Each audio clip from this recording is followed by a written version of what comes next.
welcome you all to the session on Constitution and IPR.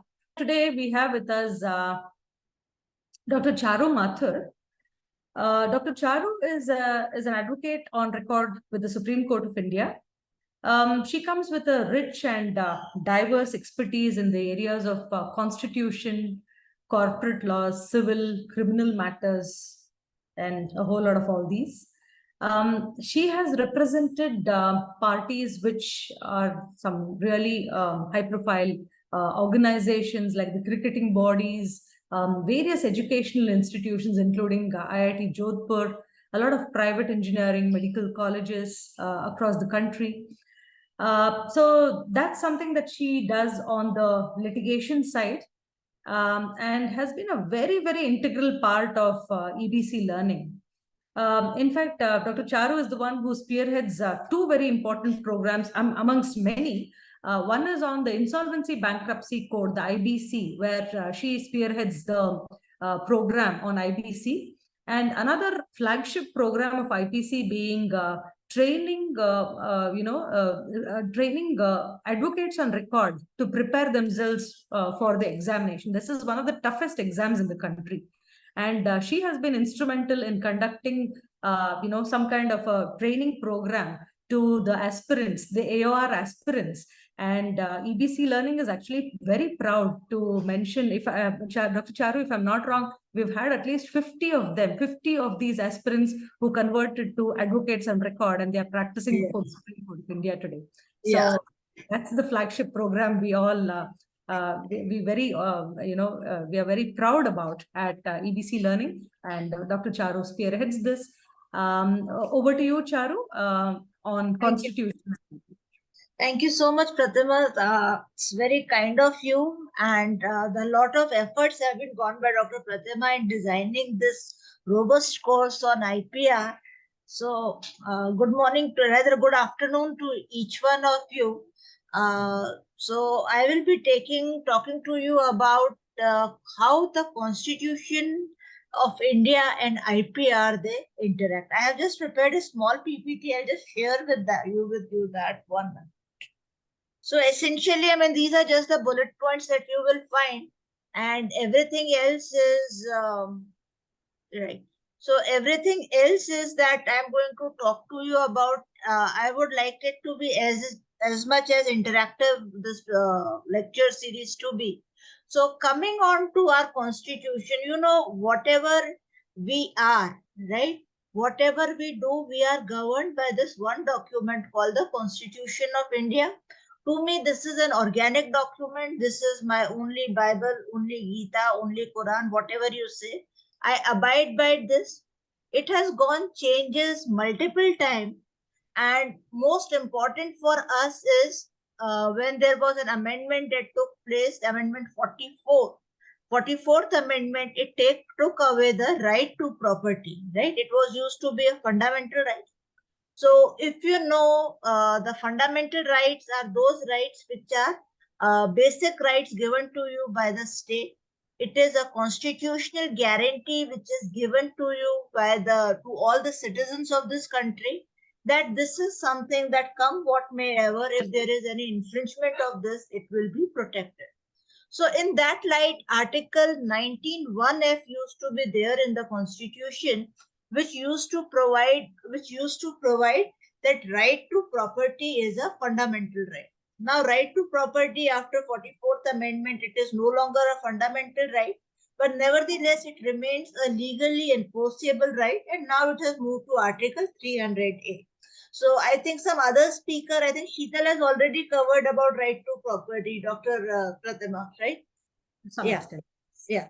So I won't be touching too much on that, but I will be just trying to locate that in this fundamental document, where do we find the role of IPR? Now, as you know that our Constitution, it guarantees to various citizens many, many rights. And if you look at this preamble of the Indian Constitution, you will find that it guarantees all the citizens justice, social, economic, and political. So economical justice is something which has been a part and parcel of our existence since long. So we don't just talk about social justice, we don't talk only about political justice, but economical justice is something that we are actually looking forward. Now, I'll just give you a brief background about the constitutional scheme. Part 3 contains of fundamental rights. So these are the rights which are enforceable by law. If there is any infringement, courts have to enforce your law. Then we have got part 4, which deals with the directive principles of state policies, which, as you know, is something which is like a guiding map, you can say, for the governments to achieve as the nation progresses. So in this, one of the things that I will be covering later is your Article 38, 39, and your fundamental duties in part 50, part 4A, where it casts certain duties on our citizens. Plus, I will be talking about how these international conventions, they are applicable to us. Now, there is a triangle that we have to look into the constitutional scheme of the fundamental rights. You have Article 14, 19, and 21. Article 14 gives you right to equality. Article 19 gives you certain rights, which includes your right to freedom of speech. It gives you right to do trade, to do your trade, etc., trade, business, and profession. And 21 gives you Article 21. Article 21 gives you right to life.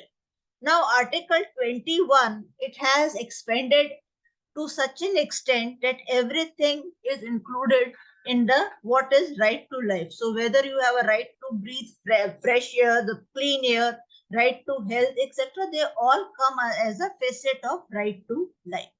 So even for our IPRs, like if there is a medicine which is too expensive, then it gives you a right to bring a remedy under Article 21 of the Constitution, that these drugs are so expensive that you kindly make them affordable to Indian citizens. Likewise, you have, I'll just show you the slide only. Yeah. Then there is your Article 29, which actually deals with your cultural rights. Now you might be thinking, how does cultural rights will come under this IPR? So there is a branch of IPR known as traditional knowledge, right? So there is a traditional knowledge which is to be protected Then we say that it is sui generis, that it is something which is arising out of itself, and under this it is a cultural right. So we have to protect our culture. To protect our culture, it can be a traditional knowledge which is flowing. For example, your haldi, your turmeric, right? It says that it has got antiseptic qualities. Even before the world knew about antiseptic or what it is, we have been using it to heal the wounds, right? It was not documented, it had no trademark, it had no patent, was there, not trademark but a patent. But how do you protect this knowledge which is coming to you from your forefathers, from your ancestors? So it is again a constitutional right under Article 29. Then, of course, you have Article 38, 39, which are your directive principles of state policies, which wants that everybody should have a right to health, etc. It is something which a state aspires to have, and this is what we will be looking into. Then you have Article 51AH, which is your fundamental duties. So every citizen has to develop a scientific temper, and each citizen should have a spirit of inquiry and reform. So it gives you a scientific temperament, that what am I doing, why I am doing. So you get your data, you get your ideas, you get what you think about your ideas, you write it down, so you get a right to have a copyright on it. You make some innovation, you develop some products, you go for the patents for the same. Likewise, you say that even for the geographical indicators, you can say that because of certain soil or certain quality of the environment there, I am able to have a certain kind of crop here or certain kind of product is coming out of it. So you try to protect it. So that is how you have to develop a scientific temperament. And very important for us is Article 253. It cast an obligation on the Indian state to enforce the international obligation, international treaties that you have signed. You have to make your domestic or municipal laws abide by this. That is how the TRIPS is applicable to us. It is our duty. It is an obligation which is cast on the Indian state. So that is the Article 253. And then you have Article 372, which says that any laws which were made before independence or even before the adoption of constitution, they are the ones which are to be followed by the, which are to be adopted, right? So we had, before this Patent Act, we had Patent Act of 1940, before 1970s Act. So it was made applicable to us. Likewise for the other intellectual property rights legislation. And finally, in the Schedule 7 of the Constitution, you have List 1, Entry 49. Now, this List 1, it deals with the powers of the union government or central government, as we say, to frame the regulations. So, in this Entry 49 of the Constitution, the rules, regulation regarding the patents, inventions, etc., is the sole responsibility is put upon the union government to do so. So, if you look at the Constitution, these are the only places where you will find reference regarding the IPR. One more is your Article 300A, which deals with rights of property, and rights of property would include, right of property will include your right to intangible properties like your intellectual properties. And then in the preamble, I have told you that you have a right not only to social and political justice, but also to economical justice.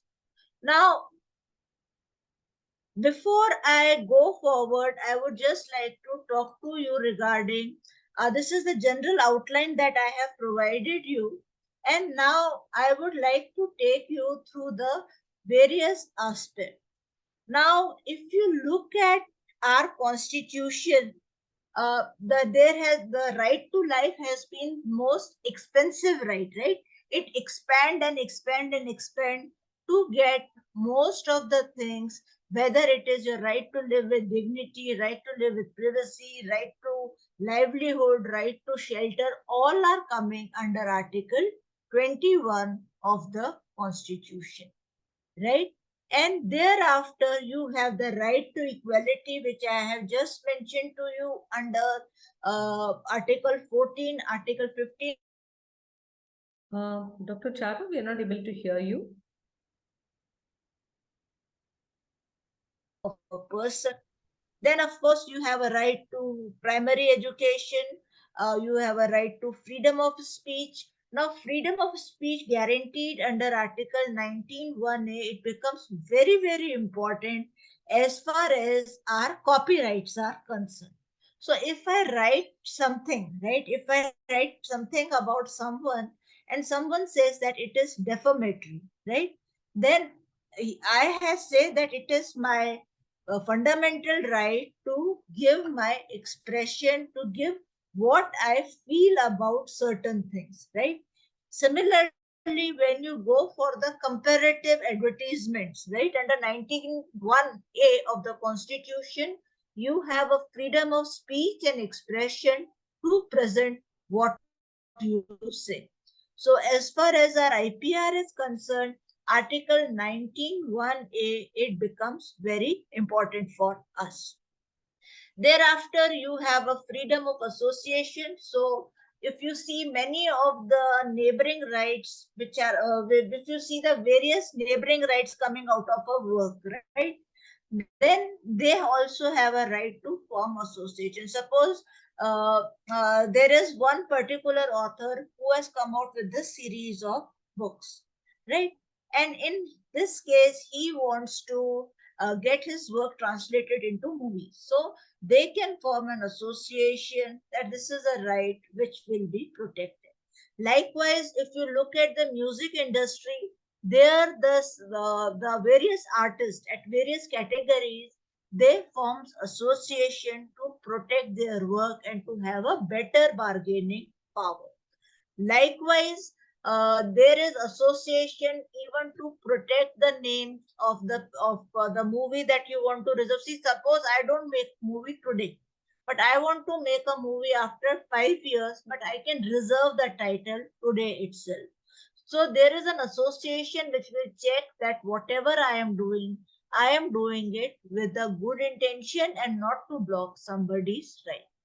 Of course, you have a right to movement and right to business, trade, and commerce. This is a very important right because I have a right to do business. It should not be that only because somebody has got a monopoly to do a particular thing by way of a patent which has been granted to him or her. It cannot stop me if I am able to show that there is an innovation in my product, even if it is an incremental innovation. Likewise, you have got various other things like trademark if I'm using. So there was a case where some person whose name was Pierce, right?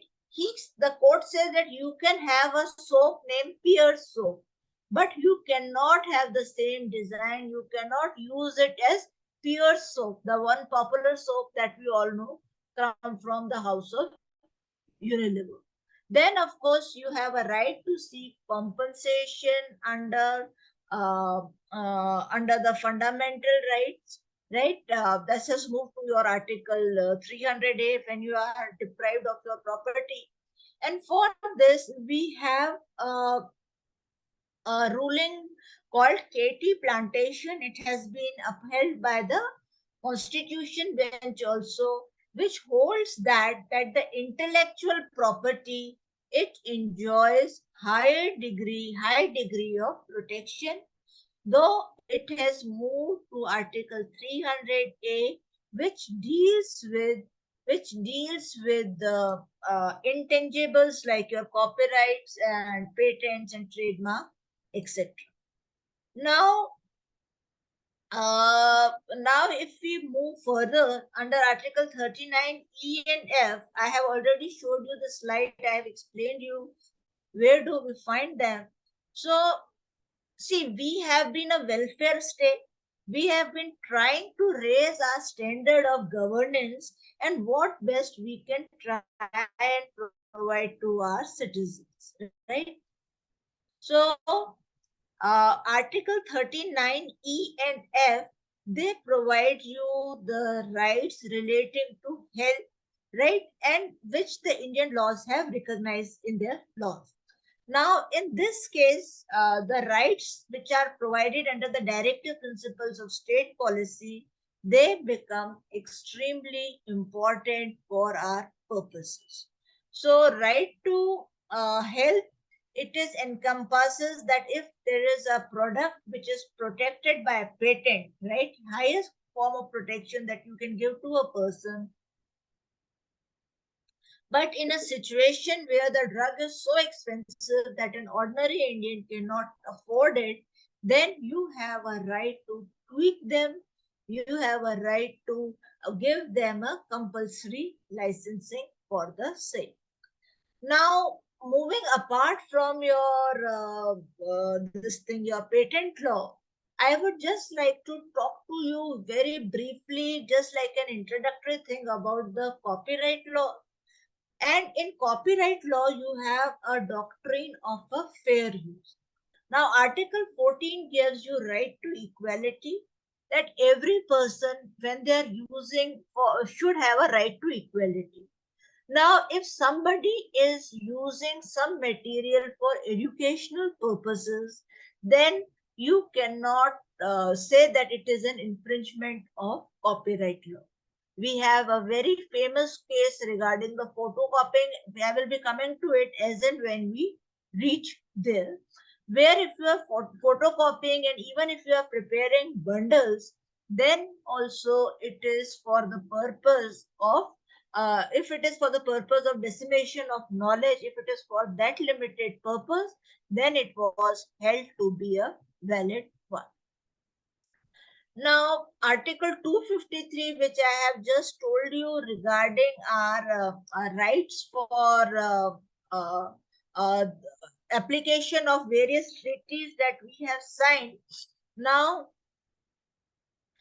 this is a feature that you will not find in various other constitutions of the world.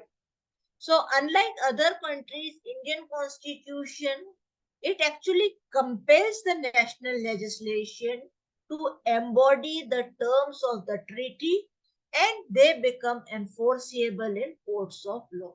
This is a very big feature that we have actually provided in our constitution. Our constitution is a written constitution, and if you read Article 253, it provides that it casts an obligation on the national legislation to formulate a national legislation which should embody the terms of a treaty, and then that makes it enforceable by the court of law. Now, you must understand here that treaties per se are unenforceable in the courts of law in India, but they are to be incorporated through national legislation. So whatever my obligations are under, whatever my obligation are under, say, TRIPS, right? I cannot say that this TRIPS will be applicable to India. I have to enact its provision under my domestic legislation, and then it will be made applicable to Indian law. Same apply for your various conventions, your various treaties. Now, as far as your Supreme Court of India is concerned, it is one of the highest courts in world. It is one of the most powerful courts that you have in the world, and especially the work it has done in the human rights area. I think Sheetal and Dr. Pratima have already covered about human rights, so I will be touching it very, very briefly. Now, when we talk about Supreme Court of India, it has acted, it has provided various provisions for the personal liberty of the citizens of this country, and it provides that it has to be in consonance with Article 21 of the Constitution, right? And so there was this case where a person who was in jail, while he was giving his term, he had written a book and he wants to get it published. So in this case, it was refused by the state. Then this person approached the court and they said that even if you are a convicted person, then also you have a right to get your manuscript published, right? Thereafter, if there are any foreign judgments, etc., are there, then the court says that it has got a persuasive values. They say that we don't adopt, because when you do IPR legislation, you find that very often you have to cite various foreign judgments, right? That this was done in these cases. So Supreme Court expressly held in a case called Super Cassette Industries, which they say that we will not enforce these foreign judgments, but they only have the persuasive values. So this is another important thing that we need to remember whenever we go and cite the judgments, foreign judgments before the court. Now, there was an interesting case which has come to the Madras High Court. And in this case, they had to decide whether the enactment of the provisions of the Patent Acts, whether it infringed upon the provisions of TRIPS. So, again, it was a very, very interesting case. It was in the case of Novartis. We will be going through the history of Novartis in the coming in the subsequent part of the session. So in this Novartis case, first it had come to Madras High Court, and Madras High Court had to decide whether the enactments of the Patents Act, whether they infringe upon the TRIPS agreement, which was to which India was a signatory. Now, in this case, the Madras High Court, the issue was if the enacted provision did violate the TRIPS, the court ruled that it lacked the capacity to determine and grant the relief, and it cannot even direct the parliament to enact the law, right? So in this case, the court says that as far as Indian laws are concerned, there is a dualistic nature of the Indian legal system and its relation to the international obligation undertaken by the government, and courts in India, they do not have the competence to pronounce on the possible violation of treaty in face of domestic legislations which are covering it. Hence, even if there are some provisions of the Patent Act which have violated the commitment of India under TRIPS, the only remedy which is available to the parties would be to reenact the law by the parliament. So here, as you can see, that was a multinational, Novartis, who was coming to the court and saying that as a country, you are not fulfilling your obligation, so your law is bad. So court very emphatically said, and it must have been a very tough situation for the court to deal with such provisions where they say that we don't have competence and we cannot even ask parliament to enact the law. If there is some lacuna, you go and lobby, you go and make a representation and get it done by the party, right? The courts can approach to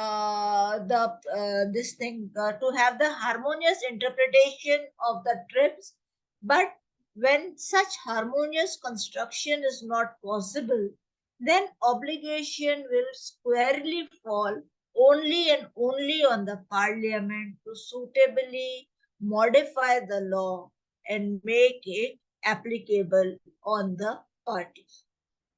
Now, as far as our Indian patent law is concerned, Indian patent law, it provides protection in specific fields, right? In the specified fields rather than the product patent protection, particularly for food and pharmaceuticals, to highlight the national issues such as access to drugs and food security. Now, if you look at the German laws, they allow only process patents, and it was subsequently followed by various other countries, including your Japan and Russia. Now, there was a specially constituted committee for the recommending that this restricting the rights of patents to process would significantly benefit the Indian pharma and chemical industry. So what they did in 1970 under Indira Gandhi's government, they said that we are going to close our economy as far as the pharma sector is concerned, and we will let it grow, because already there was GATT, right? That was there, and we know that we have to eventually follow into we have to follow what eventually becomes World Trade Organization or WTO, and for which will be having a TRIPS kind of agreement, and it will open up the economy and we cannot grow the economy. So suddenly, from the product patents of 1940, which we were following, they closed the economy and they become in 1970 only a process economy. Now, Indians, they could reverse engineer the goods, and today, because of that limited protection that was given for 30-35 years, India became a giant in the pharmaceutical sector. So it is, you can see it is in a fashion that like when your kids are small, you handhold them, you protect them, you teach them certain things, how you should do it. And when they grow up, you allow them to go and flourish in the markets in the world. So this is what was done to Indian pharmaceutical industry. From the product patent, we became a process-driven country. We reverse engineered it. We came to know that there are many processes. There is the basic API which is required under the pharmas, all the base that is required. We became the master of that, and even today we are the largest suppliers of the pharmaceutical, the baseline that you require to produce the medicine, that is all being formulated in India. So there was a competition, but it was within in the Indian pharma companies, and it allowed, there were various incentives which were given to the Indian pharma sector, so that after providing it from open to close to open, the Indian pharma industry is ready to take on the world. Now, this is some of the most important thing. Eventually, when we had to open the economy in 1991, when we had to abide by the TRIPS, when we have to amend our Patent Act, and this Patent Act was amended in 1999, 2002, and 2005. In 2005, India became a signatory to TRIPS. Now, the act was given, 2005 Act, it was given a retrospective effect from January 1995, right? And this was done in 2005. Now, there were various terms which are being defined, and under this new act also, we had a seminal section called Section 3D. And the way it has been drafted, right, it is a game changer by inserting only one word, mere, M-E-R-E. What is the, if you look at the patents law, it was evergreening of a patent which was happening, right? So it says that if it is a mere change in the product or the processes, then it will not be coming in the category of innovation. And that is how we have thwarted the multinational companies' attempt to have evergreening of patents. And even if you look during the COVID times, India became the world supplier to the vaccine. The capacity that we developed, the capabilities that we developed during the close period of during our close period, that made us the masters of the pharma sector. Thereafter, I'll just touch briefly 2 or 3 judgments on the patent law.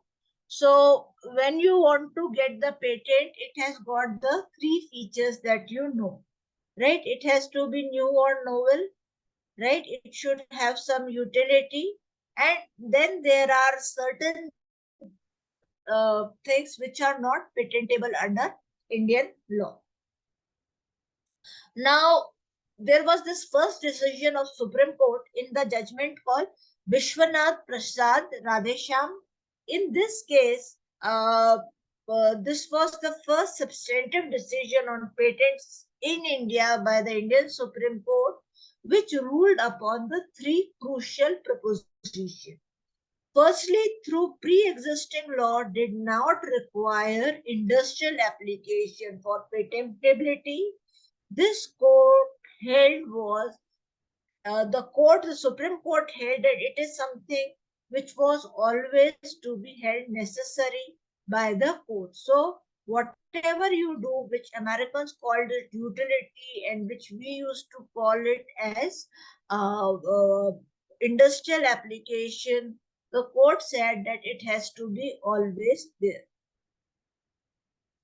Then secondly, the court clarified upon the prior knowledge of alleged invention. So when we talk about new or novel, so this said that in this case, an alleged invention would disqualify the grant of patent can by the word of mouth or by publication through books or other media.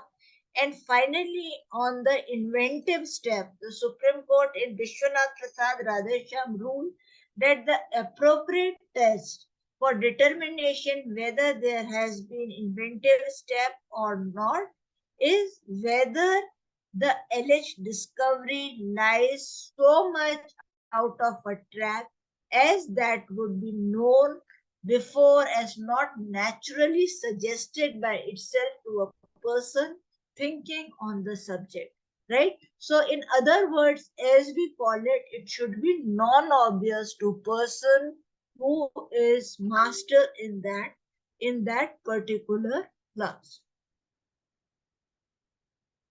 Now, there was another decision of Supreme Court called Monsanto. It came in 1986.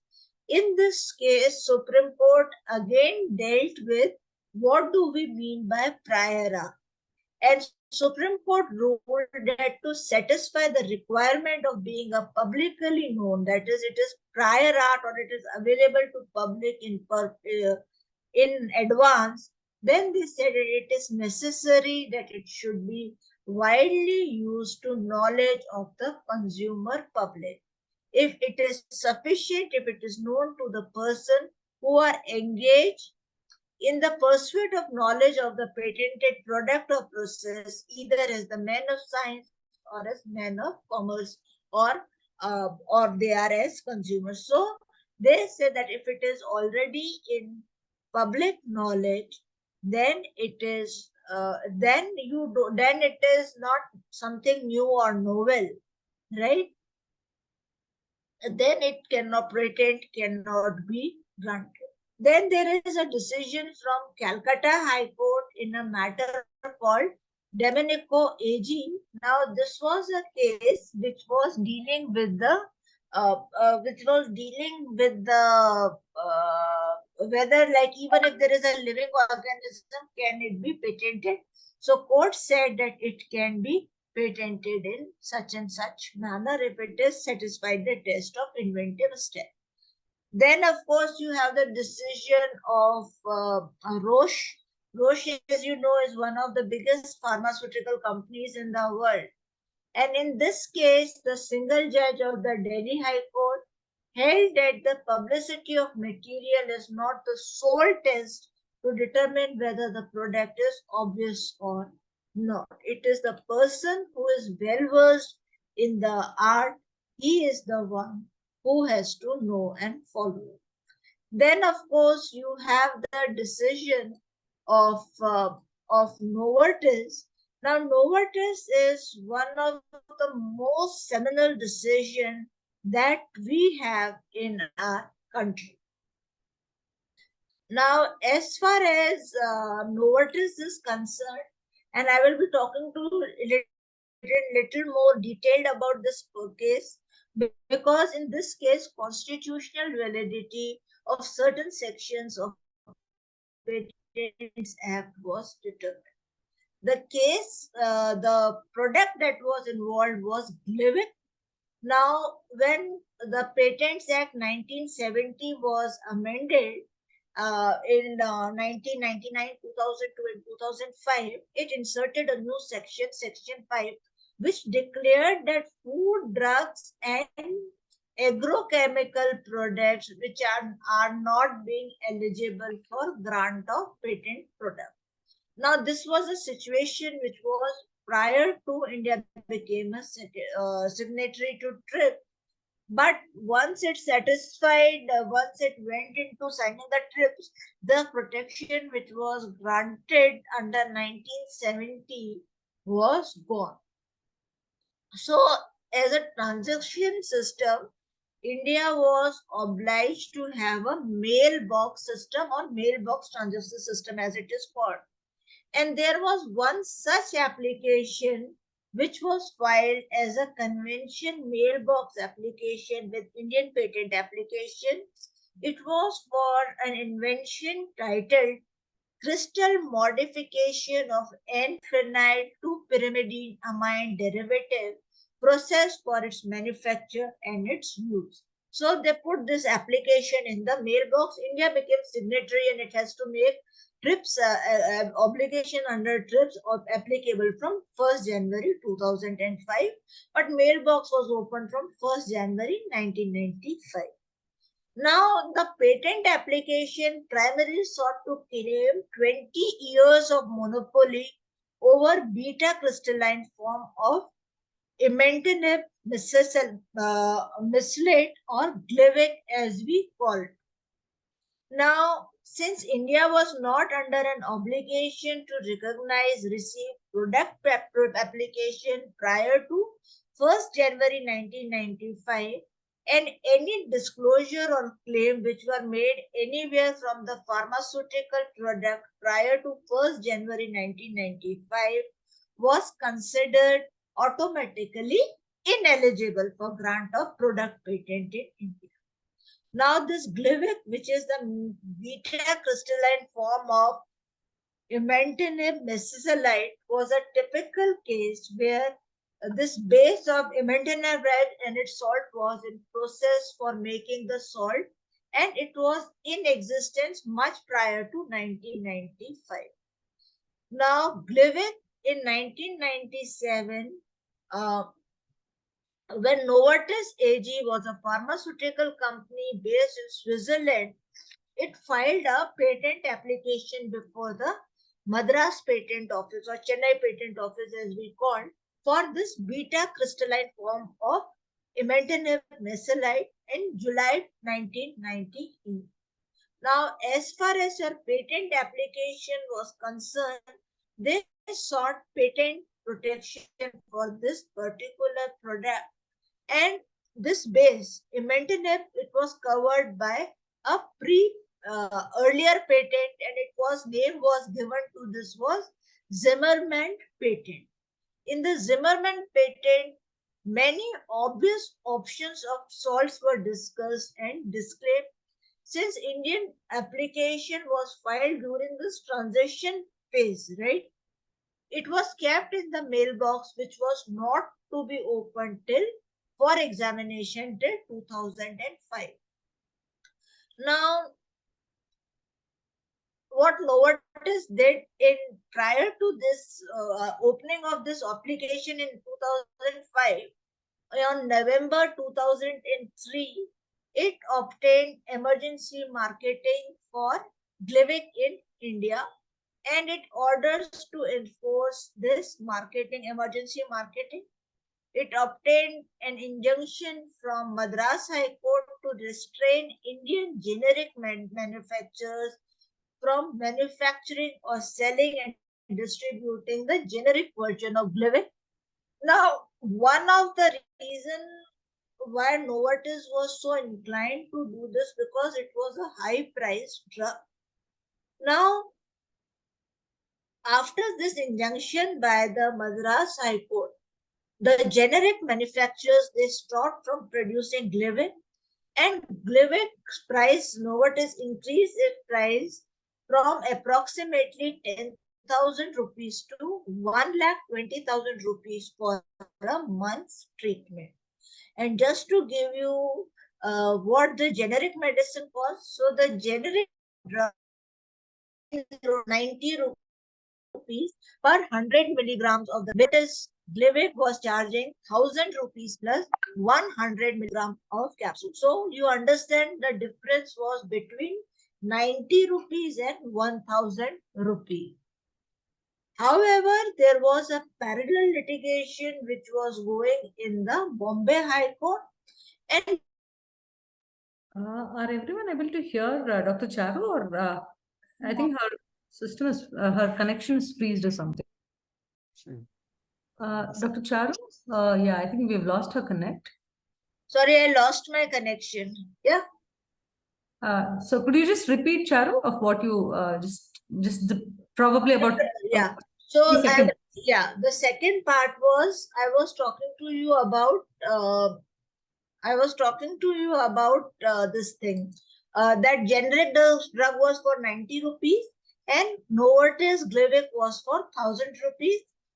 Madras High Court gave the injunction, but Bombay High Court refused it, and in 2005 they came out with a very important amendment to section 3D of the Patents Act, and it introduced an explanation. An explanation talked about the concept of efficacy. Now, as far as efficacy was concerned, so taking the cognizance of emerging patent practices for, as I told you about extending the life of patent, or as we call them, evergreening of the patent. So pharmaceutical companies, they used to take the advantage of the same. Now, the government, it wanted to block this evergreening of the patents because not many frivolous patent application was filed by this. Now, after the 2005 amendment to the Indian Patent Act, various generic companies and the NGOs, they filed what is known as a pre-grant opposition against the Novartis patent application. Now the opponents, which were your generic companies, they what did they say to the court? That the invention was not novel and there was no inventive step which was involved in this case. Then they argued that new form is the known substance and it does not result in the enhancement of efficacy of the drug involved. Then they said that it did not meet the criteria of patentability under Section 3D, and based on these, right, that Novartis was already granted a patent in 1993 in USA for the free base imatinib and including the disclaimer of salt thereof. So they said that it cannot be granted patent in India. Now, the generic Indian companies, they further said to the court that the US 1993 patent of Zimmerman, it disclosed how effectively it will be. Now, against this, the Novartis did challenge the constitutional validity of Section 3D before the Madras High Court. Before the Madras High Court, it challenged the Section 3D of the Indian Patents Act. It filed the writ petition challenging the patent control decision to Section 3D as well as the constitutional validity of it. Right? And it says that when you are talking about efficacy under 3D, it is something which is vague, it is something which is ambiguous, and therefore it is violative of Article 14 of the Indian Constitution. Now, Article 14, it talks about equality. It talks equality among all, it not only to the citizens, but even to the other, to everyone, right? Now, over a period of time, there were many adjournments and arguments in the writ petition which was challenging. It was converted into statutory appeal under the Patents Act. Now, the first appeal, which was challenging the constitutional validity of Section 3D, was heard by the Madras High Court, and the Madras High Court, it upheld that it is constitutionally valid. It is not offending any provisions of the Constitution of India. Now, thereafter, while dismissing it, it says that it is not violative of Article 14 of the Constitution of India, and hence, plus it said that it cast a positive obligation on the Indian government that you have to provide these life-saving drugs at a reasonable cost. Again, remember 90 rupees and 1000 rupees. That is for one capsule only. Imagine for monthly dose, you must be spending God knows how many lakhs of rupees. Thereafter, there was another appeal which was filed again by Novartis before the court, where its application for beta crystalline salt was transferred now to this tribunal called Intellectual Property Appellate Tribunal. Now, of course, this tribunal has been abolished by the government of India, right? And this says that now IPAB will hear these applications. So again, there was a lot of matter which was contested between the union government as well as by the Novartis. Remember, Novartis being a giant pharmaceutical company. Eventually, the matter reached before the Supreme Court, right? And the Supreme Court held that it cannot have the patent of this product called beta crystalline form of imantendable methacillide, as it fails in both the test of invention and patentability as provided under Patents Act as well as under Section 3D, where it talks about the efficacy of the product. Now, they were saying that Supreme Court, they tried to file contempt, etc. But eventually Novartis had to accept this decision. It has to allow the generic drugs manufacturers in India to allow the manufacturer of this drug called Glivir, and it provide us the health facility to Indians at the nominal price that is possible. Now, there is another case of Roche versus Cipla. Now, as far as Roche versus Cipla was concerned, so this application for Roche came before a single judge bench, and it asked for ad interim injunction to restrain Cipla from manufacturing, offering for sale or selling of exporting of generic version of drug. This is called Teravesa, right? It is, the court says that it is so expensive that Indian public cannot afford it. And they said that this is something which has to go for a compulsory licensing before India. Then again, he invoked right to life. That right to life does include to have an affordable treatment to the person. And it allowed, then after the single judge, it went to the division bench, and the division bench also upheld a decision of the single judge, and it even put a cost of rupees 5 lakhs to be paid by Roche to Cipla. Cipla, as you know, is a Indian company, right? And in this case, the court held that Roche, it failed to inform the court, the patent office, that that there is another application which they have filed. They did not inform. So it was held that they did not come out with the full disclosure. Then they filed that there are already US patent available by Roche. So, and then they said that it is too expensive a drug to be made available by the ordinary companies in India. Now, pursuant to this decision of Division Bench of Delhi High Court, a special leave petition was filed before the Supreme Court.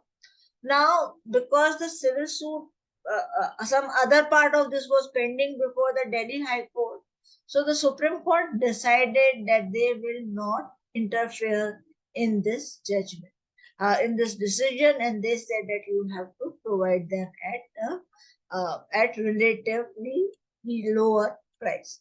Then, of course, you have various other cases where the government has asked them to provide with to go in for compulsory licensing, because the product that is there, it is too expensive for the Indian citizen.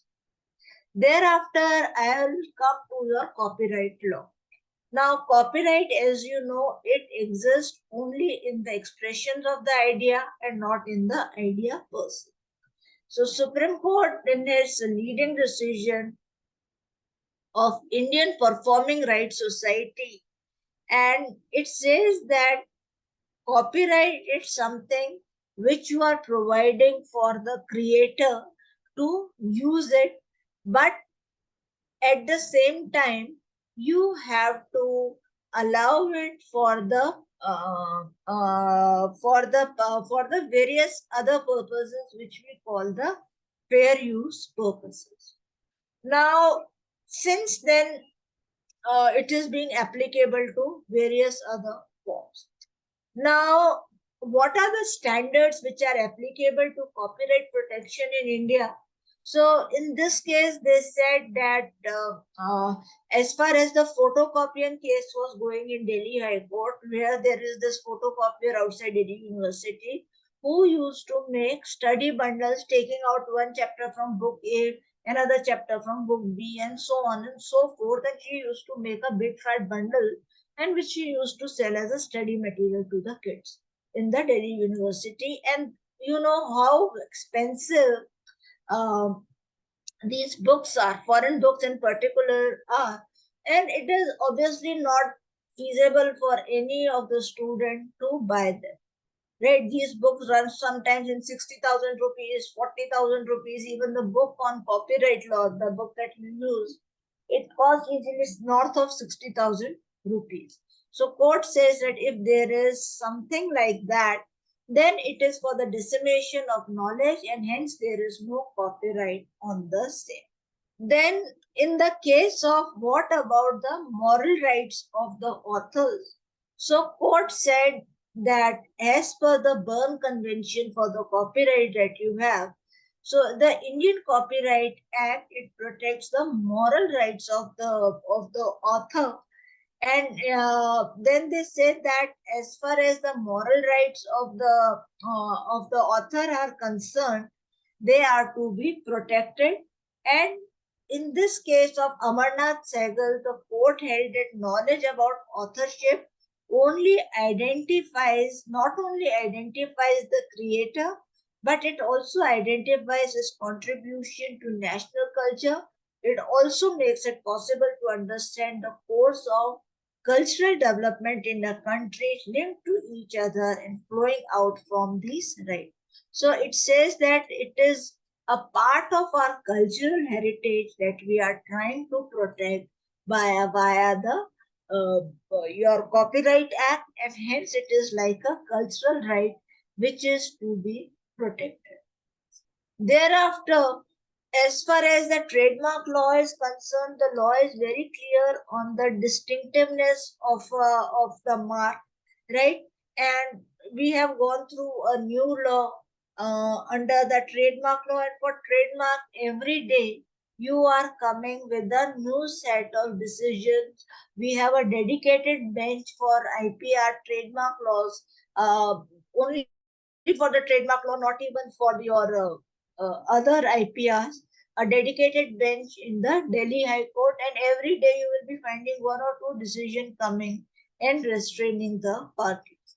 And then even the domain names are being protected by Delhi High Court. Today they are protecting the voice, right? And in that age that we live of deep fakes, it will become very important to see how these rights of an individual are protected, whether my right to privacy under Article 21 will it be infringed by these elements, by these people who are going to go and they can just throw away my effort.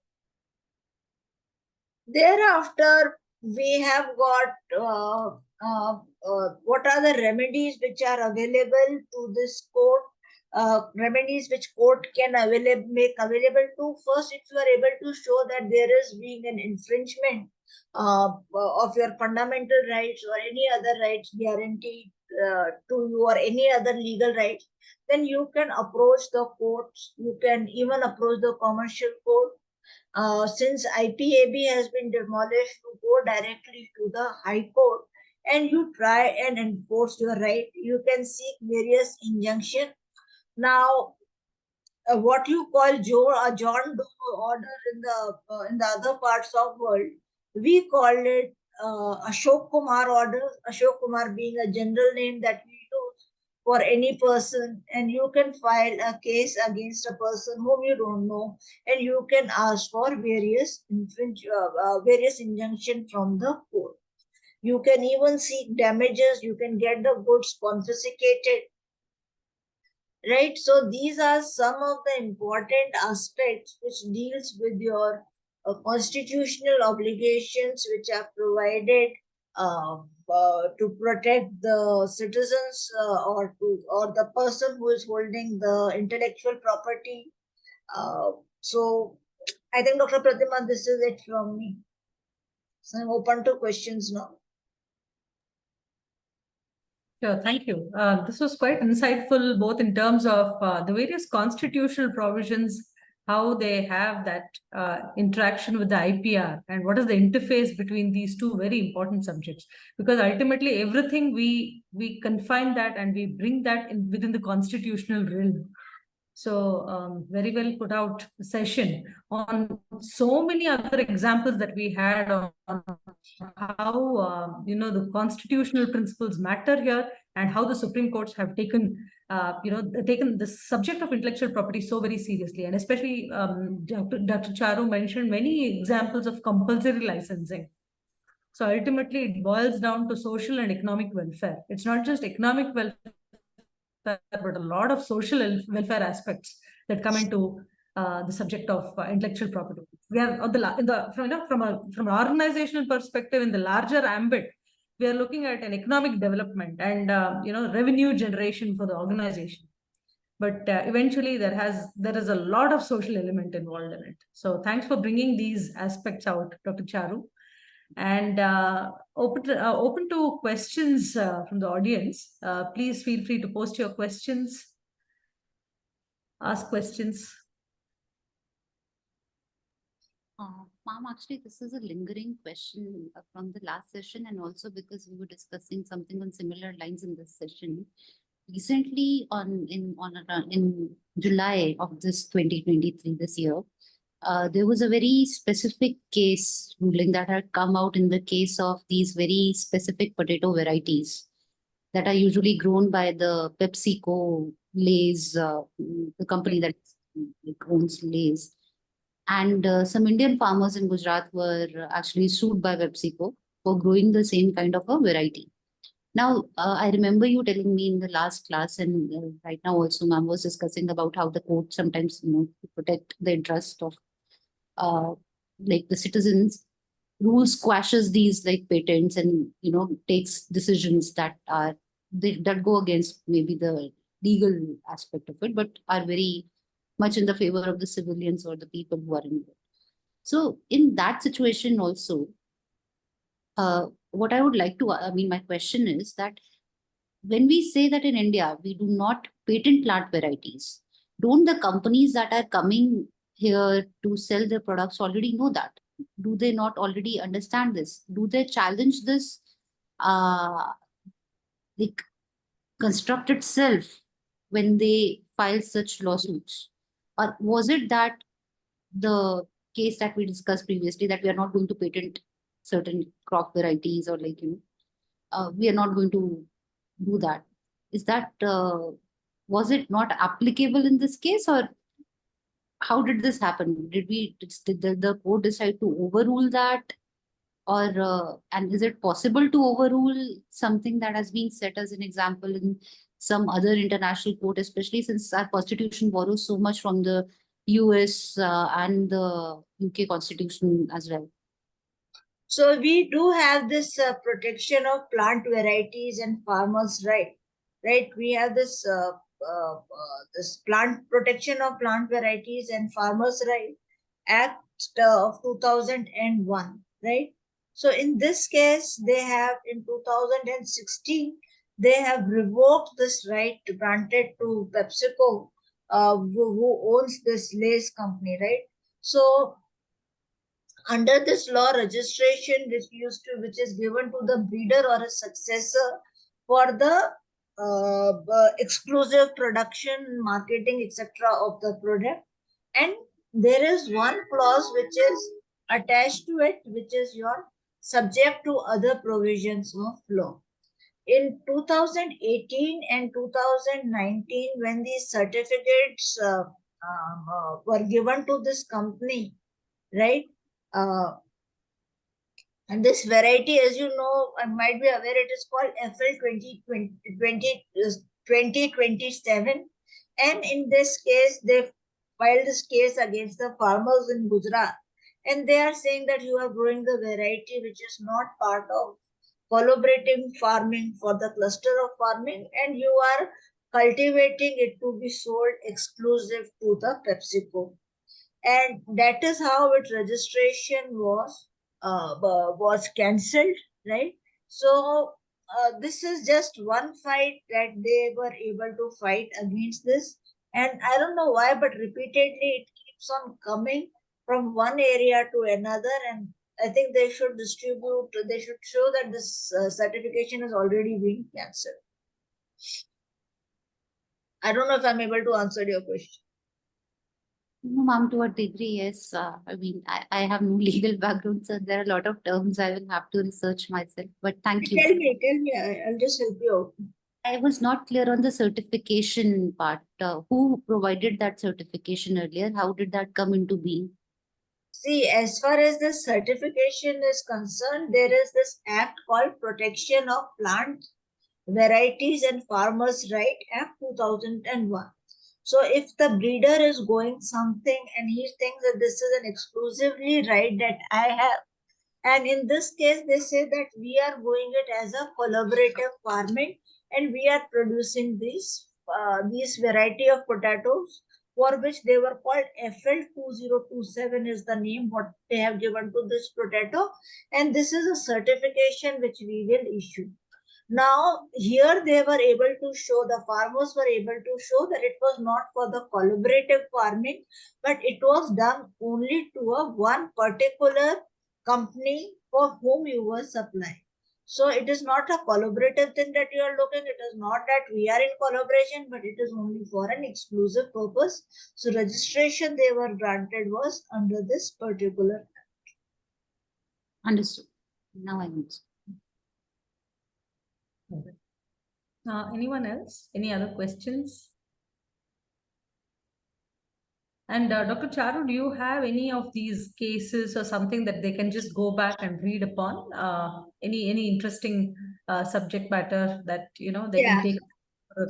So one is Novartis. If you can trace the entire journey, right from the Madras High Court to the decision, not just the Supreme Court judgment, the Madras High Court judgment, the Bombay High Court judgment, and how did they arrive at? Because it was, see, if you look at that particular point in time, we were not as powerful technically or even on patents under the new regime.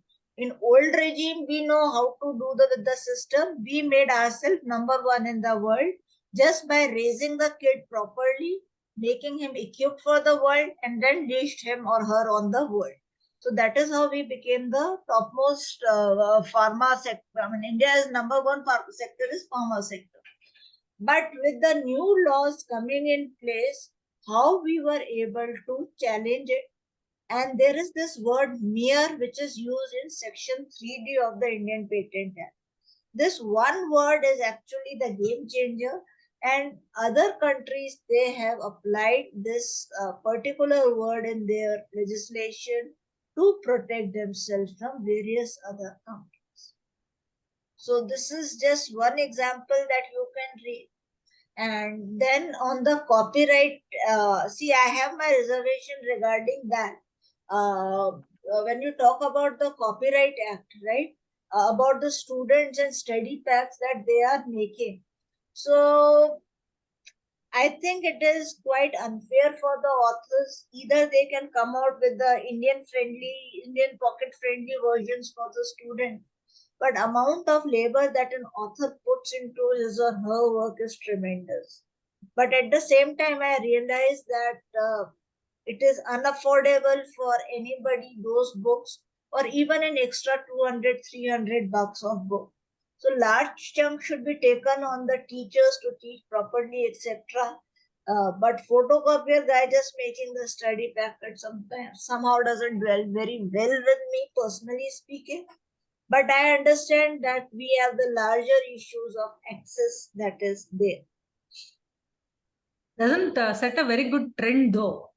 Maybe Yeah. there are other ways you can disseminate this, an author's work to the students. Yeah. But they are very expensive books. Very, very Yes. expensive. Yes. So they are so expensive that even colleges can afford only one copy. Is there?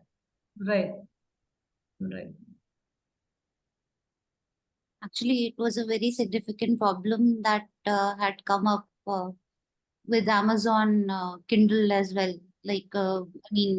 This is from my own work experience.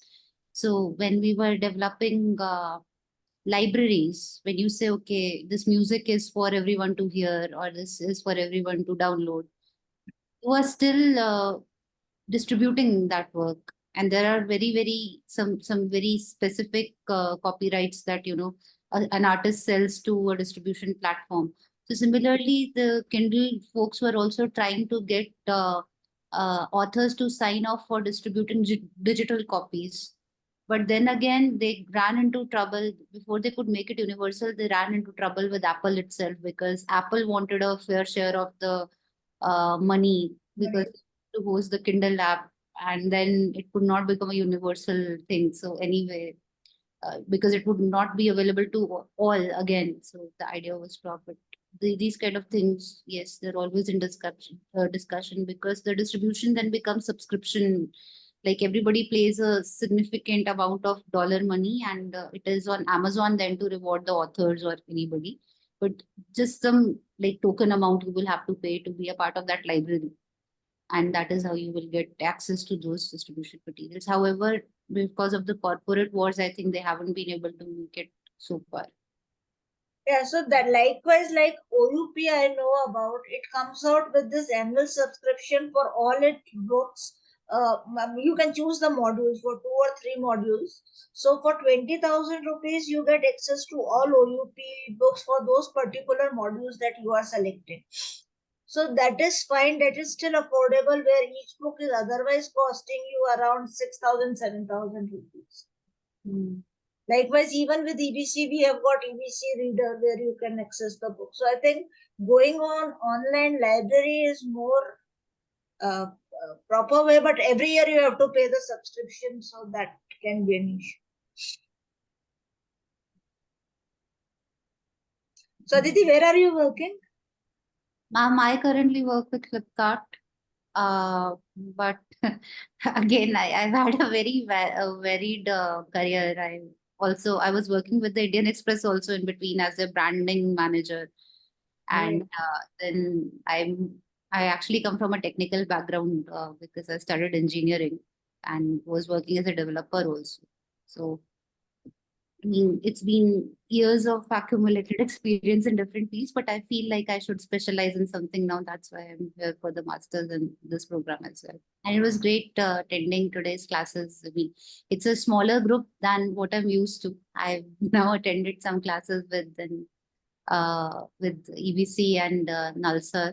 But a smaller group, but definitely much more interactive. And I can safely say that the classes here are like more like at least I'm retaining more in these classes because I'm so glad to hear that.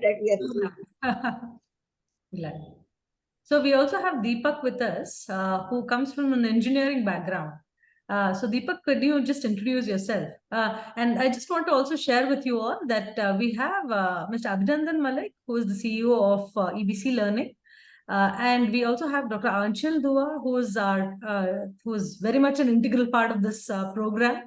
And she has been the face of, and she has been the coordinator of this entire program on AIPR. So welcome, Dr. Anchal.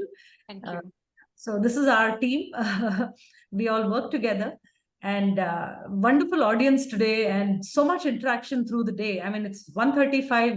We've all started at 9, and still there's interaction, and there's still so much takeaway in this group here.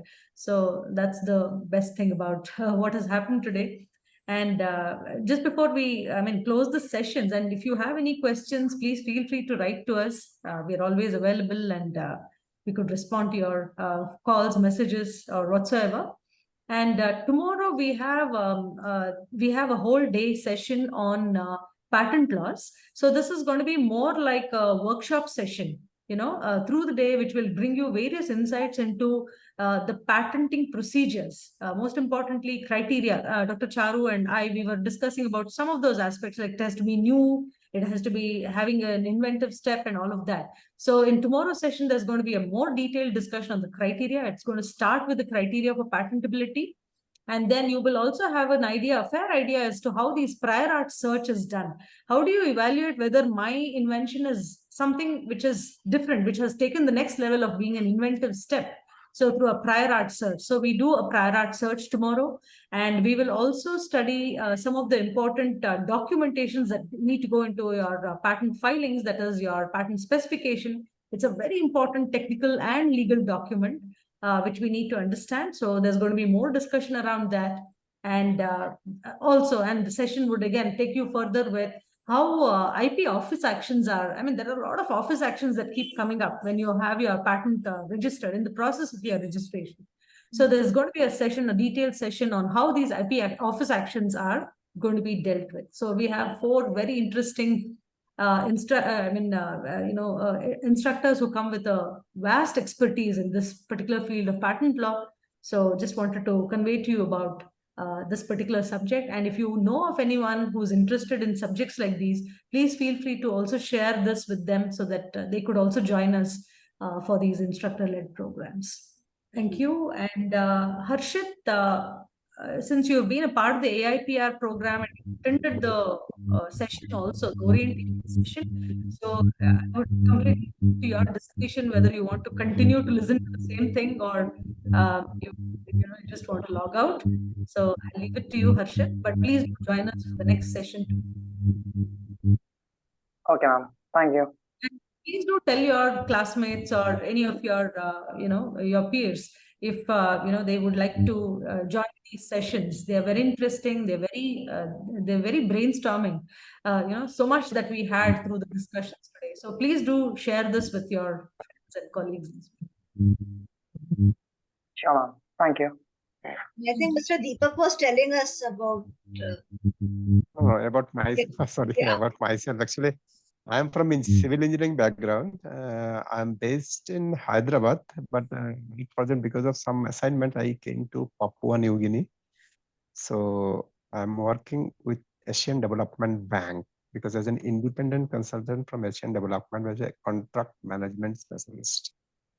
So working with the Department of Works and Highways in Papua New Guinea.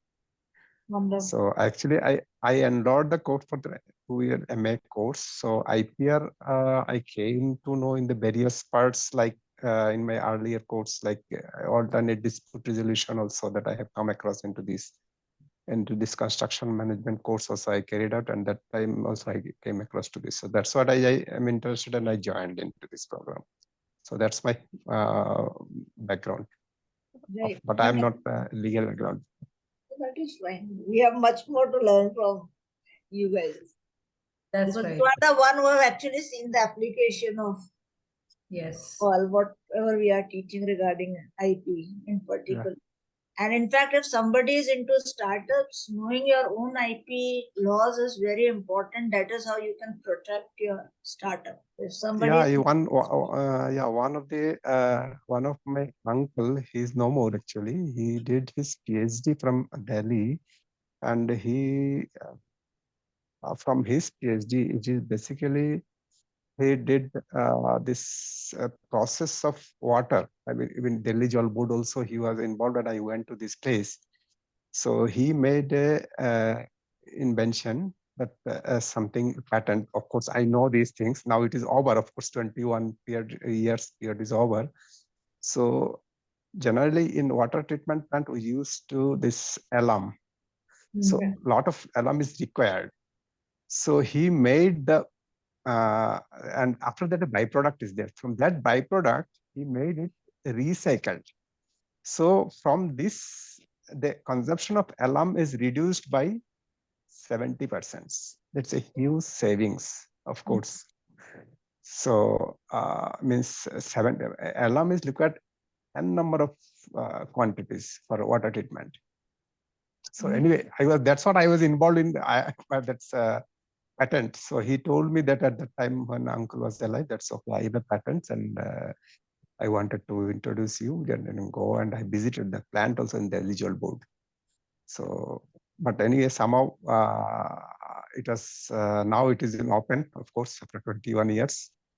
So I don't know that's whether L&T was the eligible board at that time. So whether they're producing the same thing or not, because it's a huge savings, to be very honest. Absolutely, absolutely. Great. So how did you find the sessions today, Deepak? Oh, it's wonderful to me. Because I may today actually my off day, actually Saturday and Sunday, and now I am at virtually around 6 o'clock, 6:15 p.m. So it is almost going to be dark here. So it's fine to me. So tomorrow anyway I will joining there so that it will be up to night. Yes. It's good. We're not going to hold you back for long. Just wanted to share with you all about this whole AIPR program. So this is a 6-month program, and what you are attending now is what we call as the audit course. So you of course get a great opportunity. You have this opportunity to interact with a lot of the IP professionals, industry experts in this particular field, and you get to learn a lot from these live sessions. But I would also want to just draw your attention to what you're going to miss out if you don't take the whole package of the AIPR course. So this program has about 120 plus videos, right from understanding the legal basics. Like I think some of you also found it a little difficult here and there, where you were trying to comprehend on some of the legal aspects of it. We have a level just before this where we have self-paced, video lectures on each of the topics, like we discussed the subject matter of intellectual property today. So for patents, trademarks, copyrights, designs, on all of these subject matters, we have comprehensive, study materials that comes to you in the form of video lectures. Not just video lectures, but you also gain access to a whole lot of electronic resource, which comes to you in the form of ebooks, articles, research topics, and also cases pertaining to the intellectual property rights, where you have a whole access to the SEC online and the EBC readers as well, and the SEC blogs. So that makes the whole course much more comprehensive. So your takeaway by the end of this course will be much, much more when compared to what you will be learning. So all this is what we call as the pre-learning, right? So the before class learning. What some of our AIPR students who have attended today do is they take these courses, as in they go through the video lectures, understand the legal basics of it. That's how it has been designed. And then come into these sessions where they get a much better understanding of the subject. So I have Dr. Anshul here, who's here with us. So she'll just very quickly run you through this, through the LMS, the learning portal, and share with you some of what we've been offering as a part of this package, the entire program. So if you would be interested, you could just convert this to a full program as well, and at the end of which you would get a certificate and access to a whole lot of materials. So I'd request Dr. Anshul to just take this over. Sure. Thank you so much, Dr. Pratima, and great to have you both here with us today. Thank you both for joining. I hope you enjoyed our classes. This was our first batch of AIPR classes which you attended today. Hope you enjoyed the sessions on evolution, constitution, and HR related to IPR. Now, let me tell you that this AIPR is our most exceptional course so far.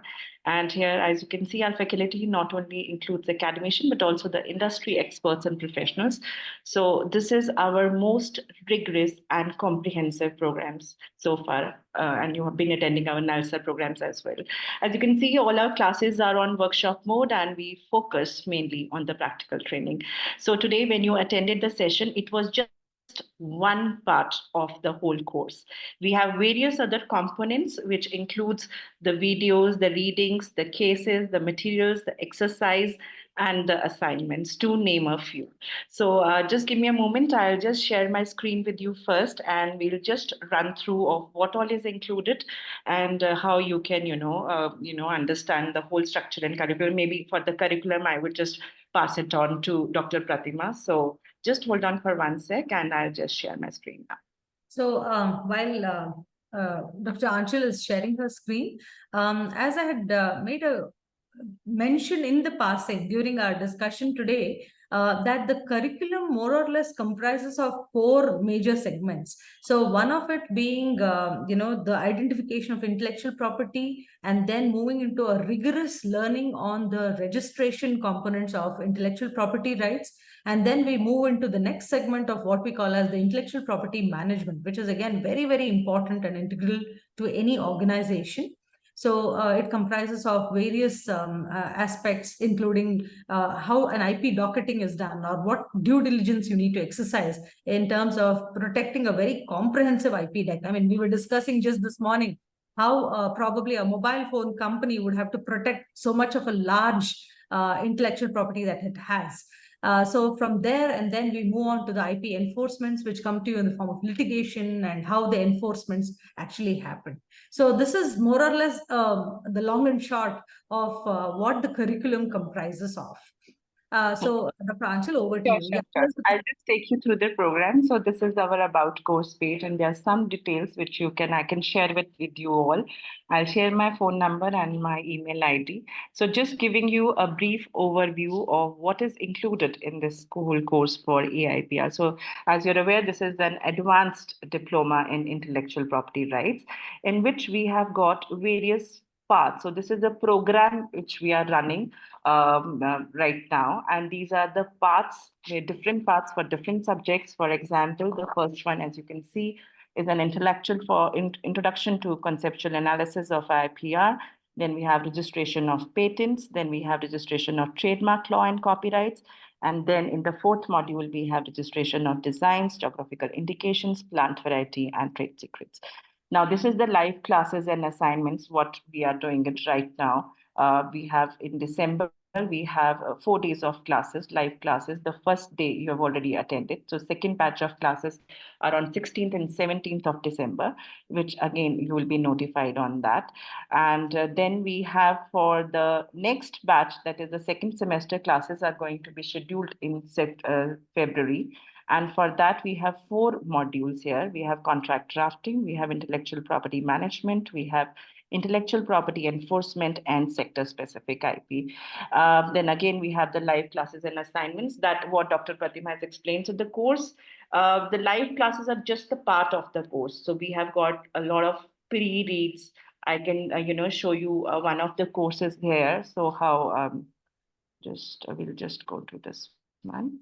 So these are the reading materials, which you can go through. This is an introduction. This is the digital marketing management. So these are the videos that you can watch before the class. So the live classes are more of an interaction with the faculty, where you can clear your doubts, share your practical experiences. The learning basically happens through all these videos, the reading materials, the cases, the assignments and exercises, which we expect you to complete before the class. So in all the modules, so the structure is given, the readings are given in all the courses here. And once you finish all the courses, you can attend the live classes and do the assignments, and then the certificate would be issued.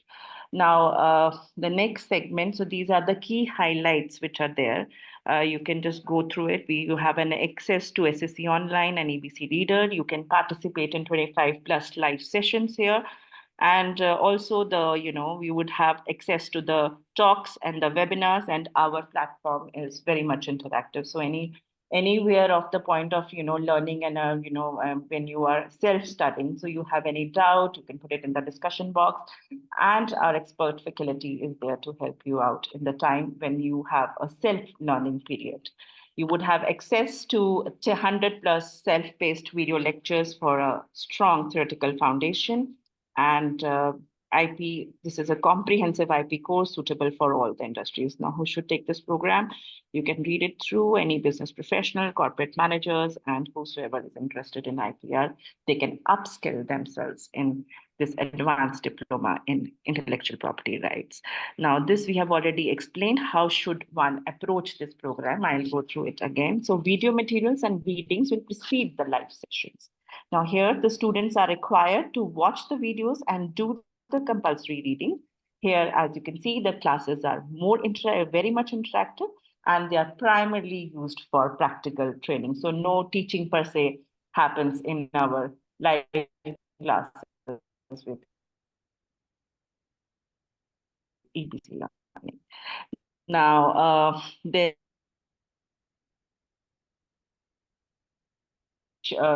the assignments, you would see that there is a critical thinking which is required here. Code of instructions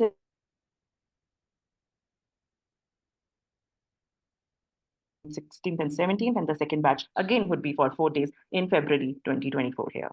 Now, again, what's included here, so we can just quickly run through 25 online weekend classes, which we have.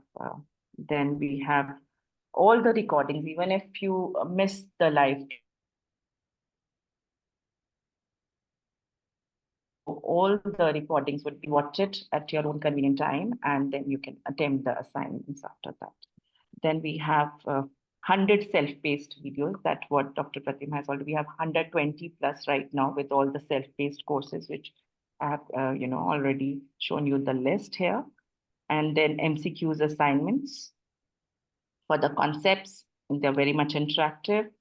And we have ebooks and BRX, which you would have access to. There is a list of ebooks and BRX, which will be provided along with the course. And then we have one-click access to the landmark cases also, which will be available. And the program certificate. After the completion of the program, you would be given the EBC learning certificate. Plus, we have one-on-one mentorship and career guidance in case some internship is required or some placement. So we have a team who takes care of the career guidance and the placements and internship here. So yeah, so in case, so these are the name of the books which you would have access to here.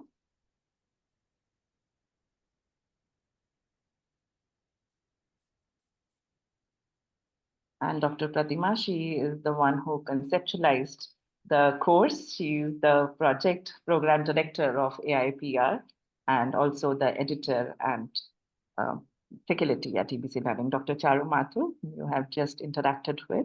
She's also the instructor EBC Learning and AOR Supreme Court. Other instructors' profiles, you can just go through it. All are, you can see she's a partner with Factum Law, Ashok GV, and we have Mr. Jacob. He's a senior consultant with IBM Business Lex Orbis here.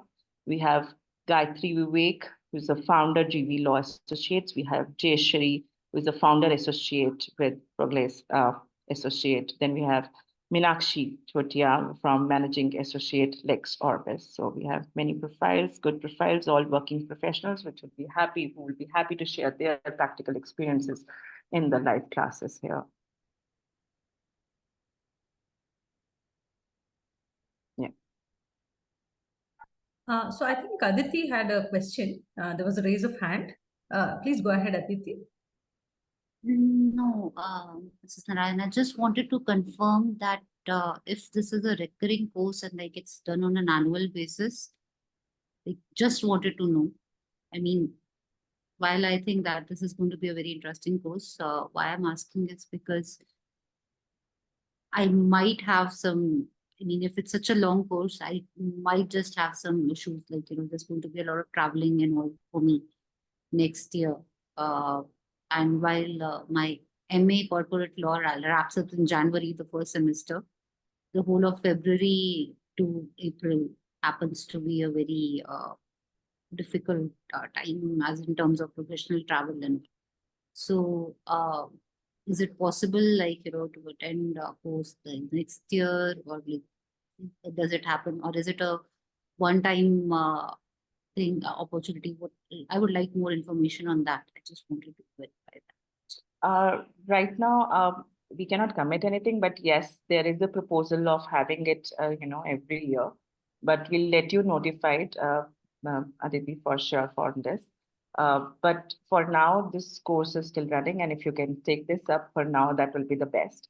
But we'll definitely keep you informed when is this course coming up next. Okay. So there is a proposal. There is a proposal for sure. Thank you. Thank you. This is or online. It Yeah, is it's completely online. It's completely online. because I'm traveling because I'm in different countries. So if I want to go for a physical anything, then it will be difficult for me because I have to go anyway for MA course in the January. So anyway, if it is it's okay. Yeah. It's completely online. So you can work and, do your things, Yeah. study at your own convenient time. But again, we would expect 8 to 10 hours, right, Dr. Pratima, to actually give it to this intellectual property rights, the whole course every week. So that's the expectation. And that is one thing we would expect from all our students to at least dedicate 8 to 10 hours every week. Yeah. Every semester. No, what it is 8 to 10 Not every hours. semester. So it's every week because it's a self-learning time. Okay. Okay. Would expect you to devote, some hours, like 8 to 10 hours. We would expect you to devote Per here. week. Every week. Yeah, per week, Dr. Pratima, I'm Okay. right? So Okay, this fine. is what we would So then. since you have so many of these self-paced lectures to cover, and they're all about 3 to 5 minute video lectures, not That's beyond okay. that. So you can, I mean, that would pretty much take you. Suppose you want to do a self-paced course on patents, so that would pretty much take you about 5 to 6 hours plus a little bit more of readings on the cases and articles. So that would pretty much take you about 8 to 10 hours per week, is what we are estimating. Okay, fine. It's okay. Per week, then what? It's okay. In the meantime, I'll share my phone number and my email ID on the chat itself. So you can get in touch with me and I'll take it forward and I'll be happy to answer any of your questions one-on-one in case you have any doubt. And for the curriculum, I'll just forward it to the Dr. Pratima as well. So she can help you out, in case you have any queries regarding what is included in the course, the whole structure. As you've attended the live classes for now, so the live classes are based on these 4 courses for tomorrow and today. Introduction and Conceptual Analysis of IPR, Registration of Patents, Registration of Trademark Law and Copyrights, and Registration of Designs, Geographical Indications, Plant Variety, and Trade Sectors. So our classes for December are, would be based on these 4 modules. So you have attended today's class. So we have 3 more days of classes coming up in the month of December on these very topics. And so just let us know, because as I told you that this live class is just a very, a part, an important integral part, but the whole learning is on our portal, which includes all the videos, the cases, the materials, assignments, which are quite interactive and, would have a lot of critical thinking, which would be involved in the assignments. So, and if you have any questions, you can ask me now and Dr. Pratima also, or you can ping message me later also. So I'll just share my email ID to you all. So here you go. So this is my phone number and my email ID. There's mine as well. So these are our contact details. Please feel free to connect with us. Or if there's someone else that you know of and who'd be interested in taking up a subject on IPR, please do share details of this course, which would benefit them as well. So thank you all, and have a great day today and a nice weekend and a learning weekend tomorrow, because it's packed up for something really, really interesting on patent laws. So do join us tomorrow and let's have more sharing and interaction on the subject. Thank you. Thank you so much, and see you all tomorrow as well. Thank you. Thank you. Thank Bye. you. Bye-bye.